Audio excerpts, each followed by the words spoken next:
Hello, all. I got a comment this morning from my friend, the Firearms Addict, and when I showed putting the Professor Pew CLP on this leather holster, just to see what would happen to it, nothing did. It's all fine. It's not sticky. Didn't hurt anything. And I had actually wet formed this, and Firearms Addict asked if I have ever done a video on how I wet form, and when I thought about it, I don't think I ever did. So just so happens, I've been working on another holster, and this one is almost the same as the one that I made for my Brawler, the first one. But the fellow that asked me to do it, he wanted the same basket weave, but he was hoping to get a couple of bullet loops. I was going to try to do 2 rows of 3, but it just sort of fit better with just 3. And I just finished doing the stitching, got all the edging done up, and well, I'm about to wet mold it, so I thought now's a good time to do it. And I think how I'm going to do this, I am going to put bullets back into the bullet loops. I did sort of already form those, and I don't want to lose any of that while I'm forming the rest of it, because it is going to stretch and move a little bit, and I want to keep those loops just as they are. So I'm going to put the bullets back in, and I'm going to take this to the faucet, probably upstairs to the kitchen one where I got a nice high faucet, and I'm going to get just some warm, not hot necessarily, but warm water going. I'm going to run the warm water over it a little bit just to get it wet. I'm going to run the warm water inside of it just enough to get it wet, and then I will be back with it to start doing the forming, because as you can see, this one's nice and comes out nice and easy. I'm not even going to try it. So let me go get this just a little bit wet, and I will be right back. All right, just to be nice, it is clear, it's empty, nothing loaded. So first thing I'll start with is just kind of getting this opening ready to receive it. It's hard enough to get things going. You can wrap this in plastic, would probably be a good idea, especially if it's something that's a lot of bare steel. This thing's kind of coated, kind of got a little finish to it. I'm just kind of working this with my hands to open up the channel for it to slide in there. And I've made this so it's split here, and I'm going to try to get the trigger guard pretty much the whole way down in there. And I'm actually going to have to do this off camera. Hold on a second. All right, I had to go off to the side where I could really kind of horse on it and not bump the camera and knock things over. So I got it now that it pretty much sinks into where I want it. It's not the whole way down. That's okay, because I don't want it to split it or split the seams. And got a good bit of coverage over the hammer. It's sunk down in well enough. It's covering the tip, the end. So let me do a little comparison here with the original one. Now we can get her in there a little bit further. Let's give it to her. And what you end up starting to do is just sort of working that leather with your hands, just trying to open up that pocket to get it down in there really good. And I may have to go off camera again just a second. All right, I got her pretty good. I'll try to do what I was doing off camera in front of it so you can actually see I'm really just jamming it in there. There we go. Now she's sunk in pretty good. About where I would want it. I'm going to get that sewn edge straightened up as best I can. I'm just going to start using my thumbs and pressing in along the edges of the firearm to get things formed, get things settled. I am trying to be sort of gentle on the stamping, because it will sort of mute it a little bit if you're a little too rough. And I always like to try to open this open a little bit so that it's a nice insertion and draw. And well, I'm gonna just push a little bit more in a couple of places and try to get things sort of settled. Go on the back. And on the back you can actually see it a lot better without the stamping camouflage in it. That's the form of the firearm. And I try to, not make it too tight, but tight enough that it's going to seat in well and it's going to hold it well. So I am going to leave it in for a couple of seconds, well, a couple of minutes, and I'm going to go ahead and grab the bag that the gun came in.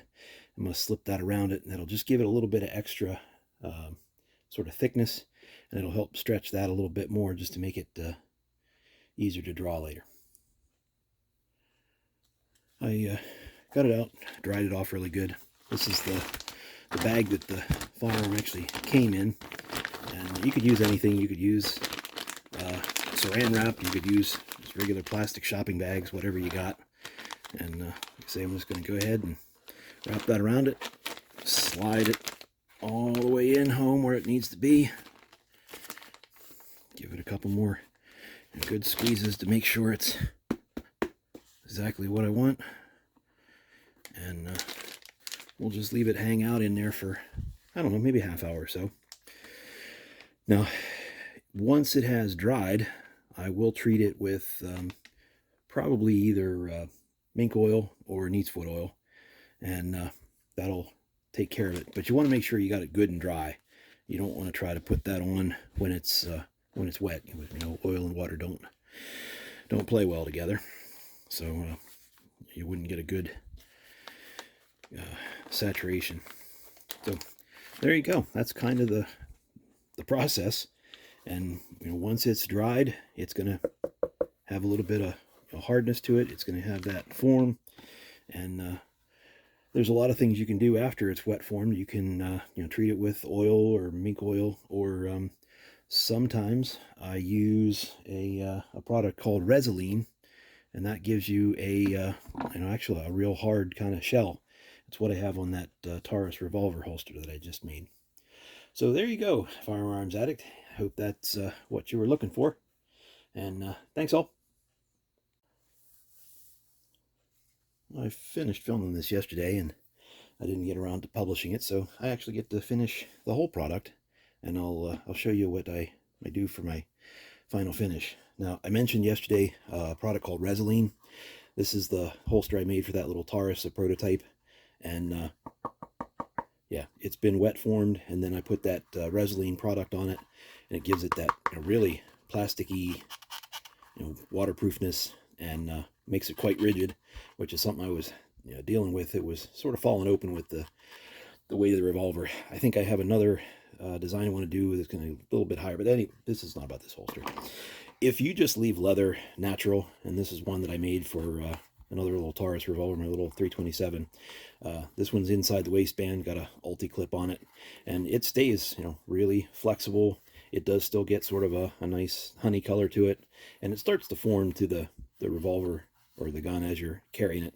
But this is just plain, wet formed and let to dry. It does have a little bit of a, hardness to it, but it's not that same, you can see the shininess difference in this one with the Resolene product on it.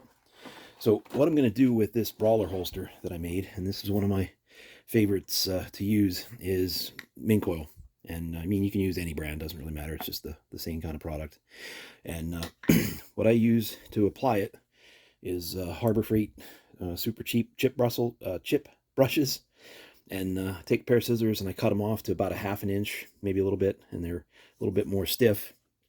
And that way you can get some of the mink oil.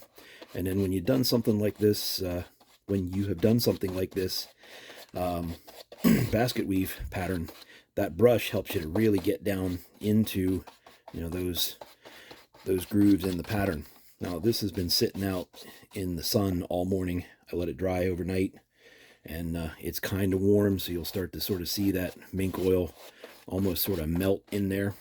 And just gonna do a little swirly to get it all down into the grooves.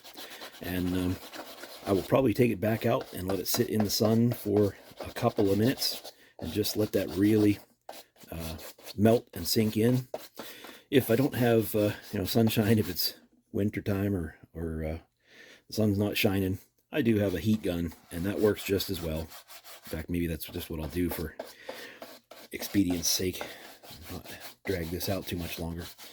But you just want to get a nice coat on there, and sometimes I'll even, with a smooth finish, I'll even rub this in with my hands if I'm not, going to use the heat gun or put it out in the sun. And that just sort of helps it get in there a little bit more, and doesn't hurt your hands at all. You don't have to wear gloves. You can if you want to. But this is really just going to, just gives it a really nice finish and a nice feel. I like Neat's foot oil, but it just sort of tends to soak in and doesn't leave that nice feel to the surface like mink oil does. Now, I'm just going to stop there. I'm going to do the back, and I'll bring you back in a little bit.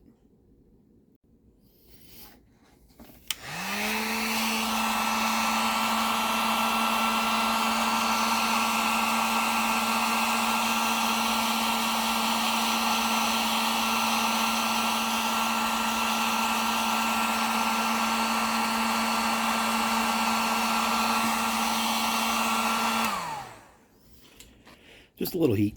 You don't want to put too much direct on. You don't want to burn or scorch the leather. And just let that soak for a minute. And then with a nice, clean, soft cloth, just rub off the excess. And it just feels so nice. I mean, it's silky smooth. It's got that beautiful leather smell. I really appreciate the finish that mink oil gives.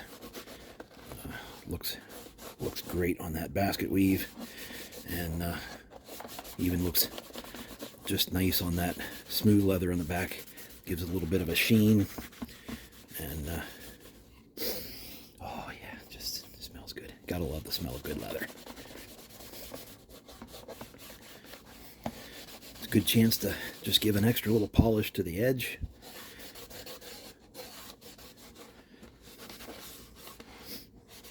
And there you go, finished product.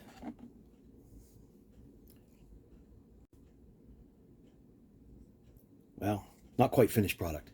Got one more thing. Got to test that wet molding, see how she came out. Oh yeah, that's nice. That worked good. I like it. All right, thank y'all. Hope you enjoyed that.